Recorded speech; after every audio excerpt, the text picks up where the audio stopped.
فرزند زہرا یہ حالات برے ہیں۔ کاشانہ بصیرت ایک ایسا مکمل یوٹیوب چینل جس پر محروم بصارت کے لیے بالخصوص اور تمام افراد کے لیے بالعموم سینکڑوں کی تعداد میں اسلامی کتب دستیاب ہیں۔ لہذا گزارش ہے کہ آپ اپنی ذمہ داری نبھاتے ہوئے کاشانہ بصیرت کو سبسکرائب کرنے کے ساتھ ساتھ بیل آئیکن کو پریس کیجئے تاکہ آپ علم کے حصول کے ساتھ ساتھ مذہب اہل بیت کی اشاعت میں بھی اہم کردار ادا کرتے رہیں۔ کاشانہ بصیرت۔ فرزند زہرا یہ حالات برے ہیں۔ بسم اللہ الرحمن الرحیم۔ السلام علیکم۔ یہ کتاب آپ کے لیے کاشانہ بصیرت کی یوٹیوب چینل کی جانب سے ریکارڈ کی جا رہی ہے۔ نام کتاب احسن الفوائد فی شرح العقائد، تالیف شیخ صدوق علیہ رحمہ۔ اب ہم کتاب کا پارٹ نمبر 32 پڑھیں گے، صفحہ نمبر 312، 18واں باب عقیدہ رجت کا بیان کا شرح۔ اگرچہ حضرت مصنف اعلام نے رجت کے موضوع پر اس قدر جامع تبصرہ فرما دیا ہے جو ایک چشم بصیرت رکھنے والے طالب حق کے لیے کافی اور وافی ہے، لیکن مومنین کی مزید جلائے ایمان کی خاطر اس کی بعض تفاصیل ذکر کی جاتی ہیں اور اس بارے میں حضرات مشککین کے شکوک و شبہات زائل کر کے ان کی تسکین قلب کی بھی کوشش کی جاتی ہے۔ مفہوم رجت کی تعین اور اس کا ضروریات مذہب سے ہونا۔ رجت کا مطلب یہ ہے کہ جب حضرت امام عصر عجل اللہ تعالی فرجہ شریف کا ظہور مفور السرور ہوگا تو اس وقت جناب رسول خدا صلی اللہ علیہ وسلم و بعض دیگر انبیاء علیہ السلام، تمام بعض ائمہ طاہرین صلوات اللہ علیہم اجمعین، کامل مومنین اور بعض کفار و منافقین بھی دوبارہ دار دنیا میں بھیجے جائیں گے تاکہ اہل بیت نبوت دنیا میں شہنشاہی کر سکیں اور انبیاء و ائمہ کے ظالموں اور قاتلوں سے اخروی عذاب و عقاب سے پہلے انتقام لیا جا سکے۔ چنانچہ ارشاد قدرت ہے، ہم ان لوگوں کو بڑے عذاب سے قبل چھوٹے عذاب کا مزہ چکھائیں گے اور کامل مومنین اپنے ائمہ طاہرین کی سلطنت اور ظالموں سے انتقام لینا دیکھ کر مسرور اور شاد کام ہوں۔ یہ عقیدہ ضروریات مذہب شیعہ خیر البریہ میں سے ہے، یعنی اس کا انکار کرنے والا اس مذہب حق سے خارج ہو جاتا ہے، جیسا کہ احادیث کثیرہ میں معصومین علیہ السلام سے مروی ہے۔ فرمایا، جو شخص ہماری رجت کا اقرار نہ کرے وہ ہم میں سے نہیں ہے۔ کتاب کا حوالہ حق الیقین بشر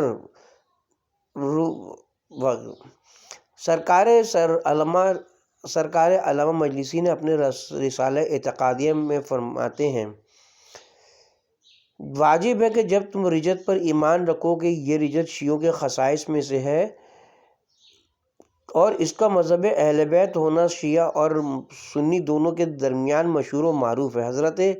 حضرات معصومین علیہ السلام سے مروی ہے کہ جو شخص ہماری رجت کا اقرار نہ کرے وہ ہمارے مذہب سے خارج ہے۔ رجت کا اثبات۔ رجت کی صحت و حقانیت اور اس کے وقوع پذیر ہونے پر علاوہ فرقہ محقہ کے اجماع و اتفاق کے آیات متکثرہ اور روایت متواترہ بھی دلالت کرتی ہیں۔ مخالفین ہمیشہ اس مسئلے کی وجہ سے اہل حق پر زبانیں طعن و تشنیع دراز کرتے ہیں، جو کہ بالکل بلا وجہ ہے، کیونکہ رجت میں عقلاً و نقلاً ہرگز کوئی اشکال نہیں ہے۔ ظاہر ہے کہ ایسا ہونا عقلاً ممکن ہے اور خداوند عالم کی قدرت کاملہ کے تحت ہے، ورنہ پھر معترضین کو قیامت کا بھی انکار کرنا پڑے گا، اور اس کے ممکن ہونے کی سب سے قوی دلیل اس کا سابقہ میں وقوع پذیر ہونا ہے، جیسے کہ ہم آگے چل کر ثابت کریں گے۔ لہٰذا جب یہ ممکن ہے اور مخبرین صادقین نے اس کے وقوع کی خبر دی ہے تو پھر اہل عقل و انصاف بتائیں کہ اس کا انکار کرنا کہاں تک قرین عقل ہو سکتا ہے۔ اس بات رجت قرآن کریم کی روشنی میں اس سلسلے میں کئی آیات شریفہ پیش کی جا سکتی ہیں، جن میں سے 4-5 آیتیں تو جناب مصنف عالم نے پیش کر دی ہیں اور ان کی وجہ دلالت بھی بالاختصار بیان فرما دی ہے۔ اگرچہ ان کی تشریح و توضیح کے سلسلے میں بہت کچھ کہا جا سکتا ہے، لیکن بخوف طوالت ہم اس کو نظر انداز کر کے مزید 2-4 آیات مبارکہ پیش کرتے ہیں جو کہ عقیدہ رجت کی صحت و حقانیت پر دلالت کرتی ہیں۔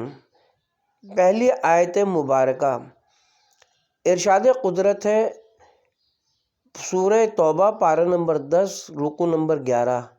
خدا وہ ہے جس نے اپنے رسول کو ہدایت اور دین حق کے ساتھ بھیجا تاکہ ان کے دین کو دوسرے تمام ادیان پر غلبہ دے۔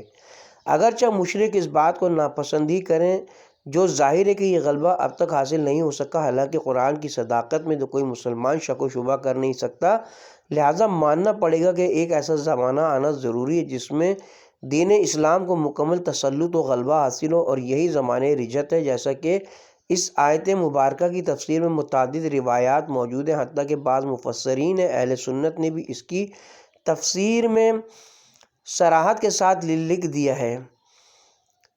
یہ وعدہ حضرت مہدی کے ظہور اور حضرت عیسیٰ علیہ السلام کے نزول کے وقت پورا ہوگا۔ اس وقت تمام ادیان والے لوگ دین اسلام میں داخل ہو جائیں گے۔ کتاب کا حوالہ تفسیر فتح البیان و ابن کثیر وغیرہ۔ اس تفسیری بیان نیز رالی اذہان سے یہ بات بالکل واضح و عیاں ہے کہ غلبے سے مراد ظاہری تمکنت و تسلط، جس کے لیے دوسرے ادیان کا بالکل نیست و نابود یا کالعدم ہو جانا ضروری ہے، نہ غلبہ بالدلیل، کیونکہ یہ تعویل خود بوجہ بلا دلیل ہونے کے بالکل علیل ہے۔ دوسری آیت مبارکہ خداوند عالم ارشاد فرماتا ہے، پارہ نمبر 3 سورہ آل عمران رکوع نمبر 17، اور جس وقت خدا نے پیغمبروں سے عہد لیا تھا کہ میں تم کو کتاب اور حکمت دوں گا، پھر ایک رسول تمہارے پاس والی چیزوں کی تصدیق کرتا ہوا آئے گا تو تم ضرور بالضرور اس پر ایمان لانا اور ضرور بالضرور اس کی مدد کرنا۔ پھر خدا نے فرمایا کہ کیا تم نے اس کا اقرار کیا اور کیا تم نے میرا یہ بوجھ اپنے ذمہ لے لیا؟ تو سب نے کہا کہ ہم نے اقرار کیا۔ خدا نے فرمایا کہ اب تم سب گواہ رہو اور میں بھی تمہارے ساتھ گواہی دینے والا ہوں۔ یہ امر محتاج بیان نہیں کہ خداوند عالم نے انبیاء کرام سے جو عہد و پیمان لیا تھا وہ تاحال پورا نہیں ہوا، نہ تاحال حضرات انبیاء علیہ السلام نے کبھی اس دار دنیا میں جناب پیغمبر اسلام صلی اللہ علیہ وسلم کی نصرت و امداد کی، اور نہ ہی ظاہر ہو کر آن جناب پر ایمان لائے۔ حالانکہ اس وعدے کی ایفا ہر حال لازم ہے، اور نہ عصمت تو کیا خود ان کی نبوت پر بھی معرض خطر میں پڑ جائے گی۔ اس آیت کی تفسیر جو معاون وحی و تنزیل نے بیان کی فرمائی، اس میں مذکور ہے کہ یہ وعدہ زمانہ رجت میں پورا ہوگا۔ حضرت عیسیٰ تمام انبیاء کرام کی نیابت میں ان ہر دو فریضے کو انجام دیں گے، بلکہ انبیاء بنفس نفیس تشریف لا کر اس فرض سے سبکدوش ہوں گے، اور رسول اسلام کی مسند کے حقیقی وارث کی نصرت کا فریضہ انجام دے کر بالواسطہ خود نصرت رسول کا فرض انجام دیں گے۔ کتاب کا حوالہ تفسیر صافی وغیرہ۔ تیسری آیت مبارکہ خلاق عالم اپنے کلام میں فرماتا ہے، سورہ قصص پارہ نمبر 20 رکوع نمبر 4، ہم یہ ارادہ رکھتے ہیں کہ ان لوگوں پر جو اس سرزمین میں کمزور کر دیے گئے ہیں احسان کریں اور ان کو امام بنائیں اور ان کو ہم وارث قرار دیں۔ دنیا جانتی کہ جس قدر کمزور و ناتواں ہمارے ائمہ اہل بیت علیہ السلام کو سمجھا گیا، اتنا کسی اور شخص کو نہیں سمجھا گیا، لیکن خداوند عالم نے ان کے ساتھ جو وراثت ارضیہ اور سلطنت آفاقیہ کا وعدہ کیا تھا وہ تاحال پورا نہیں ہوتا، لہٰذا اس ایفائے عہد کے لیے کوئی زمانہ ضرور ہونا چاہیے۔ احادیث معدن عصمت و طہارت سے پتہ چلتا ہے کہ یہ عہد زمانہ رجت میں پورا ہوگا۔ کتاب کا حوالہ تفسیر البرہان و صافی وغیرہ۔ چوتھی آیت مبارکہ خداوند عالم کا فرمان ہے، سورہ نور پارہ نمبر 18 رکو نمبر 13۔ ان سب لوگوں سے جو تم میں سے ایمان لائے اور جنہوں نے نیک عمل کیے، اللہ نے یہ وعدہ کیا ہے کہ ضرور ان کو اس زمین میں اپنا جانشین بنائے گا، جیسے کہ ان سے پہلوں کو جانشین بنایا تھا، اور ضرور ان کے دین کو جو اس نے ان کے لیے پسند کر لیا ان کی خاطر سے پائیدار کر دے گا، اور ضرور ان کے خوف کو امن سے بدل دے گا۔ اس وقت وہ میری ہی عبادت کریں گے اور کسی چیز کو میرا شریک نہ ٹھہرائیں گے، اور جو اس کے بعد ناشکری کرے گا پس نافرمان وہی ہے۔ قرآن ترجمہ مقبول۔ حقیقت یہ ہے کہ یہ وعدہ خدا بندی بھی ابھی تک پورا نہیں ہوا، چنانچہ ایک روایت میں وارد ہے کہ مفضل نے حضرت صادق علیہ السلام کی خدمت میں عرض کیا، فرزند رسول، نازبی لوگ یہ گمان کرتے ہیں کہ یہ آیت فلاں فلاں فلاں و فلاں کے حق میں نازل ہوئی۔ حضرت نے یہ سن کر فرمایا، خدا تعالیٰ نازبیوں کے دلوں کو ہدایت نہ کرے، بھلا ان لوگوں کے زمانے میں جن کے حق میں یہ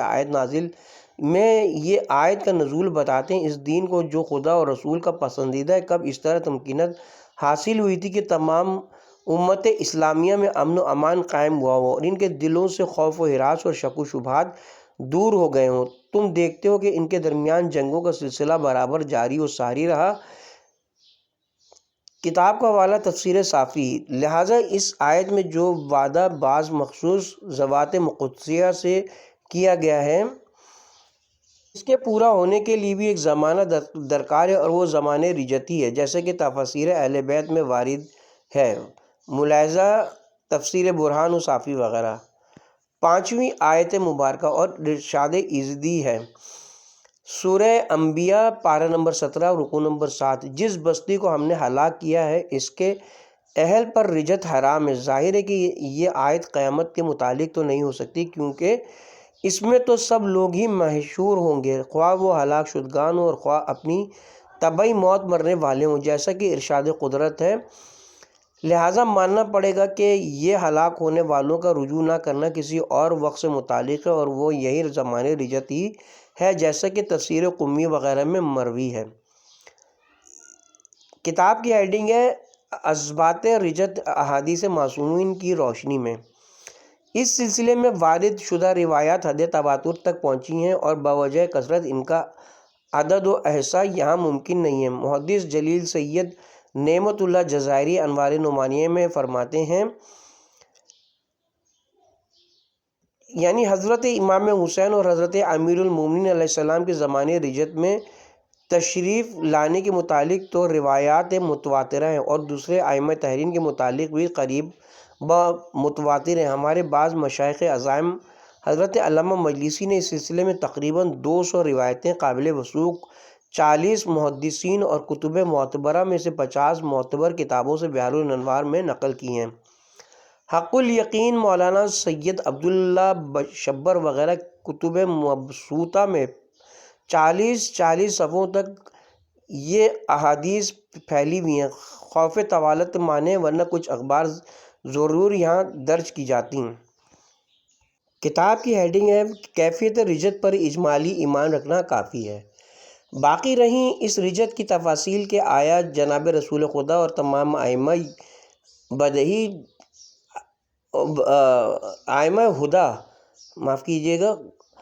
جناب رسول خدا اور تمام ائمہ ہدیٰ علیہ وعلیہم السلام تشریف لائیں گے، یا بعض اور تمام کے تشریف لانے کی صورت میں آیا سب بزرگوار یک بارگی تشریف لائیں گے یا یکے بعد دیگرے، اور یک بارگی تشریف لانے کی صورت میں آیا ان کی سلطنت و حکومت ان کی سابقہ ظاہری وجودی ترتیب کے مطابق ہوگی یا اس کے بالعکس، اور اس کی مدت حکومت و سلطنت کس قدر طویل ہوگی، یہ اور اس قسم کی دیگر بعض تفاصیل کے متعلق اخبار و آثار قدرے مختلف ہیں۔ بعض علماء اعلام نے اس اختلاف کا کھلے لفظوں میں اقرار کیا ہے، چنانچہ علامہ جزائری لکھتے ہیں،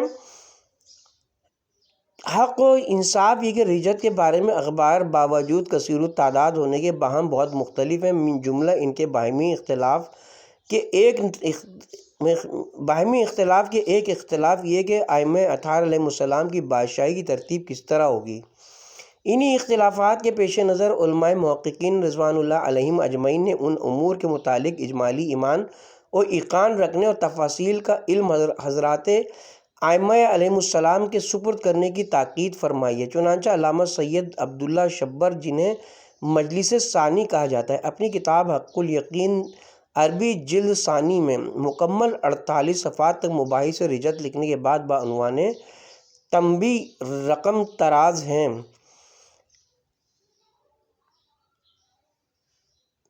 یعنی آیات متکاثرہ، اخبار متواترہ اور بہت سے شیعہ علماء متقدین اور متاخرین کے کلام سے تمہیں معلوم ہو چکا ہے کہ اصل رجت برحق ہے، اس میں ہرگز کسی قسم کا کوئی شک و شبہ نہیں ہے، اور اس کا منکر زمرہ ایمان مبین سے خارج ہے، کیونکہ یہ عقیدہ ضروریات مذہب امامیہ میں سے ہے۔ صراط و میزان وغیرہ وہ امور اخرویہ جن پر ایمان رکھنا واجب ہے کے متعلق جو روایات وارد ہیں، وہ ان روایات سے جو عقیدہ رجت کے بارے میں وارد ہوئی ہیں، نہ سند کے لحاظ سے زیادہ معتبر ہیں اور نہ عدد کے اعتبار سے زیادہ ہیں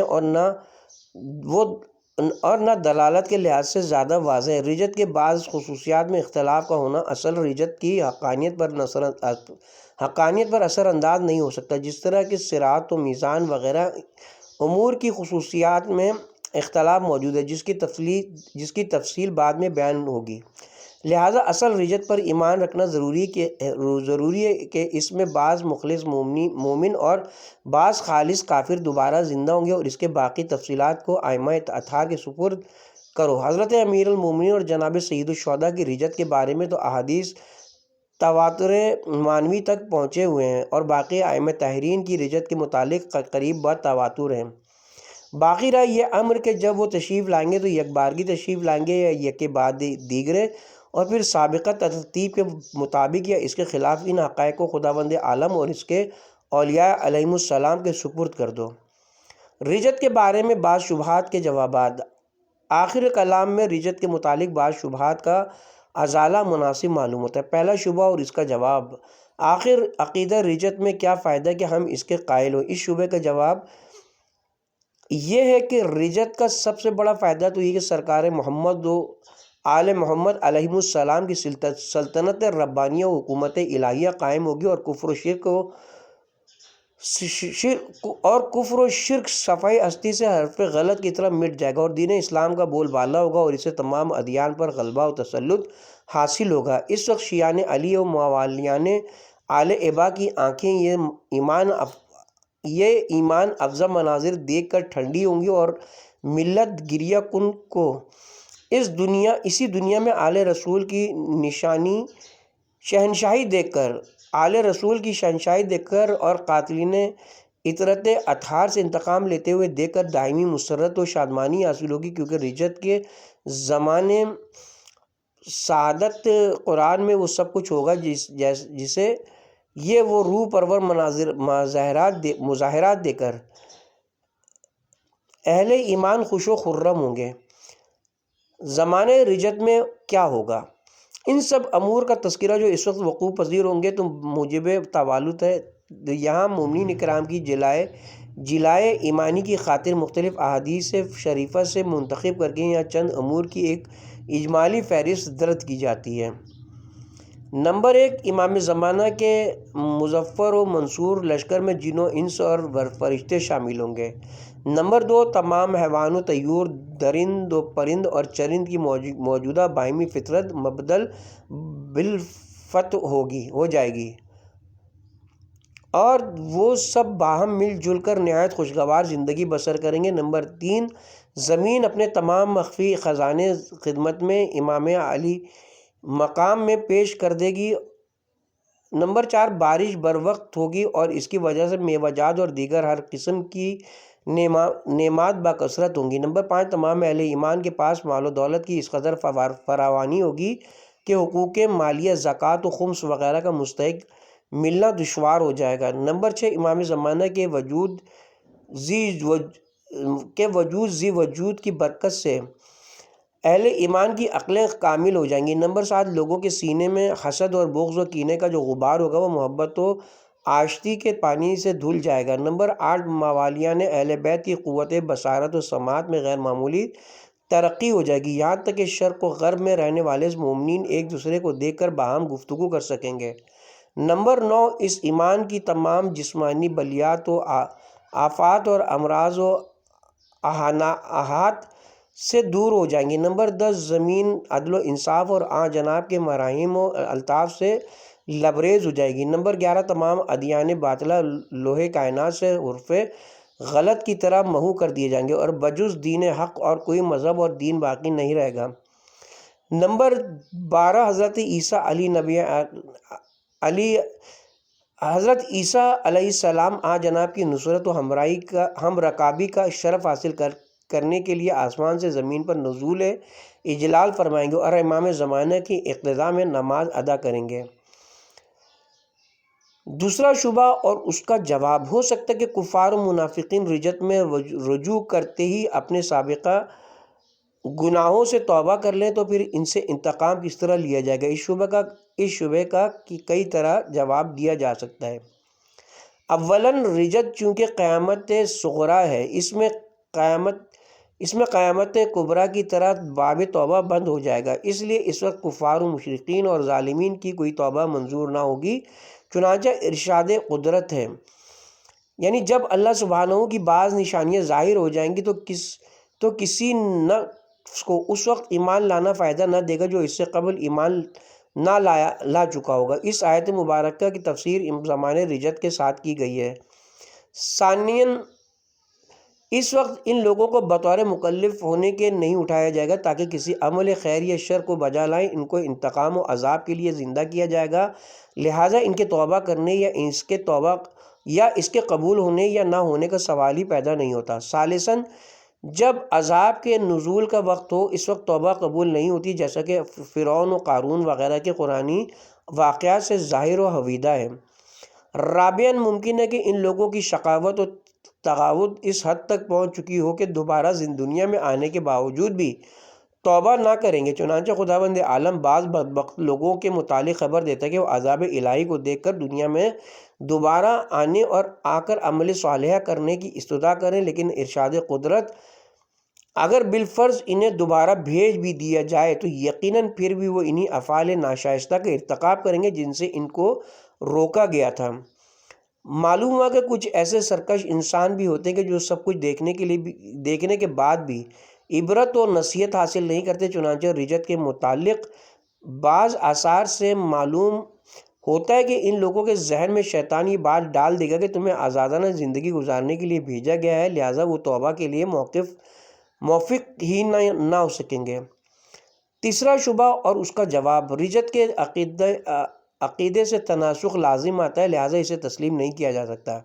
اس کا جواب یہ کہ یہ شبہ تناسخ کے معنی کو نہ سمجھنے یا پھر تجاہل عارفانہ کرنے پر مبنی ہے، ورنہ اگر حقیقت کی نگاہ سے دیکھا جائے تو رجت کو تناسخ سے ہرگز کوئی ربط و تعلق نہیں ہے۔ تناسخ میں ایک روح ایک جسم سے بطور جزا یا سزا دوسرے جسم میں منتقل ہونا ضروری ہے، لیکن رجت میں ایسا ہرگز نہیں ہوگا، بلکہ اجسام بھی وہی ہوں گے اور روحیں بھی وہی ہوں گی جو پہلے تھیں، جیسا کہ یہ امر احادیث رجت سے واضح و آشکار ہے۔ لہٰذا مخالفین کا رجت کے صحیح اسلامی عقیدے سے اس بنا پر انکار کرنا کہ اس سے تناسخ لازم آتا ہے بالکل غلط اور عذر گناہ بدتر از گناہ کا مصداق ہے۔ تنزیل جلیل دلائل رجت کے ضمن میں حضرت مصنف علام نے حضرت عیسیٰ کے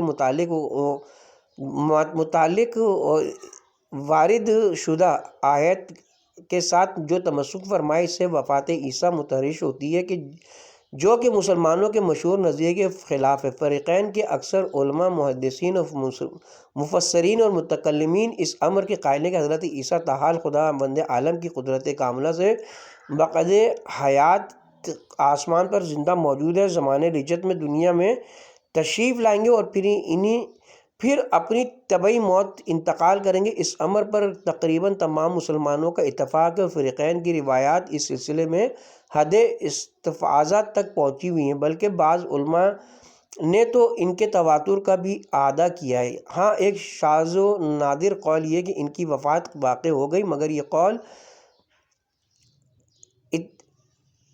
نہ وہ دور فی الحکم المعدوم کا مصداق۔ قرون سابقہ میں اس مسئلے کی کوئی خاص اہمیت نہیں دی جاتی تھی، مگر پنجاب کے جدید بنی اور اس کے بعد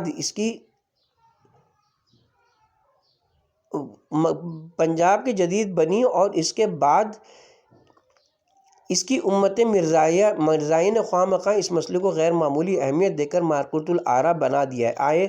آئے دنوں اس موضوع پر بڑے بڑے مناظرے اور مکالمے ہوتے رہتے ہیں، حالانکہ ہمارے خیال میں سب کچھ عبث ہے۔ اس مسئلے کو ہرگز اس قدر اہمیت نہیں دینی چاہیے۔ حضرت عیسیٰ کو اس وقت زندہ تسلیم کیا جائے یا بالفرض انہیں مردہ مانا جائے کہ خدا ان کو دوبارہ زندہ کر کے دنیا میں بھیجے گا، بہر تقدیر اسے پنجاب کی اس بزرگ کی خانہ ساز نبوت کے ساتھ کیا ربط و تعلق ہے؟ حضرت عیسیٰ وفات پا گئے لہٰذا قادیانی صاحب نبی ہیں، یہ کس منطقی شکل کا نتیجہ ہے؟ یہ دلالت ثلاثہ مطابق تصفینی اور التزامی میں سے یہ دعویٰ کہ کس دلالت سے ثابت ہے؟ کسی مدعی نبوت کے اس بات کا یہ ہرگز کوئی عقلائی طریقہ نہیں ہو سکتا۔ اثبات نبوت کے طریق و اسالیب اور ہیں، اور کسی شخص کو نبی ماننے کے میزان و معیار اور ان کا تذکرہ ہم اسی شرح میں باب نبوت کے ذیل میں کریں گے انشاءاللہ۔ بہرحال مسلمانوں کو اس جدید امت کی فریب کاریوں اور اہل فریبیوں سے آگاہ رہنا چاہیے اور اس قسم کے لا یعنی مسائل میں الجھ کر اپنا وقت عزیز ضائع نہیں کرنا چاہیے۔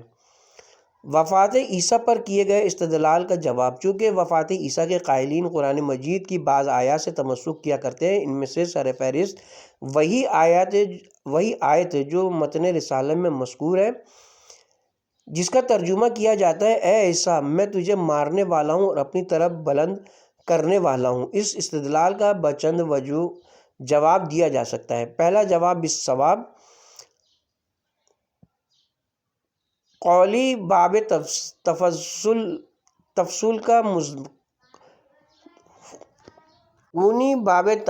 کا مصدر ہے جس کا مادہ ہے وفات، جس کے معنی میں پورا ہونا، جس طرح ایفا کے معنی ہیں پورا کرنا۔ اس مصدر کے جس قدر مشتقات ہیں ان سب میں یہی مصدری معنی کار فرمائے۔ خواہ یہ تھوڑا سا پڑھنے میں نہیں آ رہا ہے، کتاب کا یہ حصہ چھوٹا سا ہے، 2 لائن 3 لائن کا۔ توفیق کے معنی ہوں گے پورا لینا، چونکہ یہودیوں کا خیال تھا کہ انہوں نے حضرت عیسیٰ کو تختہ دار پر لٹکا دیا ہے، لہٰذا ان کا جسم یہاں رہ جائے گا، زیادہ سے زیادہ ان کی روح اٹھا لی جائے گی۔ لیکن خدائے قادر نے اپنے نبی کو تسلی دی کہ فکر نہ کرو، میں تمہیں پورا یعنی جسم کو روح سمیت اٹھا لوں گا۔ چنانچہ ایک مقام پر خداوند عالم یہودیوں کے اس زعم باطل کے ہم نے عیسیٰ بن مریم کو قتل کر دیا نفی کرتے ہوئے ارشاد فرماتا ہے انہوں نے نہ ان کو قتل کیا ہے اور نہ سولی پر لٹکایا، انہیں شبہ ہوا ہے یا ان کی شبیہ بنا دی گئی تھی۔ انہوں نے یقیناً ان سے قتل نہیں کیا بلکہ خدائے قادر نے ان کو اپنی بارگاہ کی طرف اٹھا لیا، کیونکہ خدا غالب و حکمت والا ہے۔ ان قرآنی تصریحات کے باوجود حضرت عیسیٰ کو مردہ تصور کرنا بہت بڑی جرات و جسارت ہے۔ دوسرا جواب باثواب ابھی اوپر ثابت کیا جا چکا کہ توفیق کے معنی پورا لینے یا دینے کے ہیں، لہٰذا بنا بریں یہاں یہ معنی بھی ہو سکتا ہے کہ اے عیسیٰ میں تمہاری عمر کو پورا کروں گا اور تمہیں اپنی طرف اٹھا لوں گا، اپنے وقت پر ماروں گا، لہٰذا خداوند عالم حسب وعدہ ہنوز ان کی عمر کو پورا کر رہا ہے، نزول کے بعد اپنے وقت پر ان کو وفات دے گا۔ چنانچہ اس وقت جو نصارہ موجود ہیں وہ ان پر ایمان بھی لائیں گے، جیسا کہ ارشاد قدرت ہے اہل کتاب میں سے کوئی بھی ایسا نہ ہوگا جو جناب عیسیٰ کی وفات سے قبل ان پر ایمان نہیں لائے گا۔ تیسرا جواب بثواب توفیق کے ایک معنی نیند بھی ہے، چنانچہ ارشاد قدرت ہے خدا وہی ہے جو رات کے وقت تمہیں نیند دیتا ہے اور جو کچھ دن میں کرتے ہو اسے جانتا ہے، اس لیے کہا جاتا ہے نیند موت کی بہن ہے۔ لہٰذا اس آیت کا ترجمہ یوں ہوگا اے عیسیٰ میں تم کو سلاؤں گا اور پھر اس حالت میں بلند کر لوں گا۔ چنانچہ بعض روایات میں وارد ہے کہ ان کو نیند کے عالم میں اٹھایا گیا تھا۔ چوتھا جواب بثواب مذکورہ بالا جوبہ شافیہ سے قطع نظر کر کے اگر بالفرض چند لمحات کے لیے تسلیم بھی کر لیا جائے کہ توفیق یا بمعنی موت ہی ہے تو پھر اس آن جناب کی موت کا واقع ہونا ثابت نہیں ہوتا، کیونکہ آیت مبارکہ میں واؤ کے ساتھ جو عطف متوفق اور رافق میں واؤ کے ساتھ جو عطف کیا گیا ہے، اس کے متعلق نحویوں کا اتفاق ہے کہ واؤ کے عطف میں ترتیب ملحوظ نہیں ہوتی، لہٰذا جب یہ کہا جائے کہ زید اور عمرو آئے تو اس کا یہ مطلب ہرگز نہیں ہوتا کہ زید پہلے آیا اور عمرو بعد میں، بلکہ ممکن ہے کہ ایسا ہی ہوا ہو اور ممکن ہے دونوں اکٹھے آئے ہیں، بلکہ ممکن ہے عمرو پہلے آیا ہو اور زید بعد میں۔ اس صورت میں تینوں احتمال برابر قائم ہوتے ہیں، لہٰذا یہاں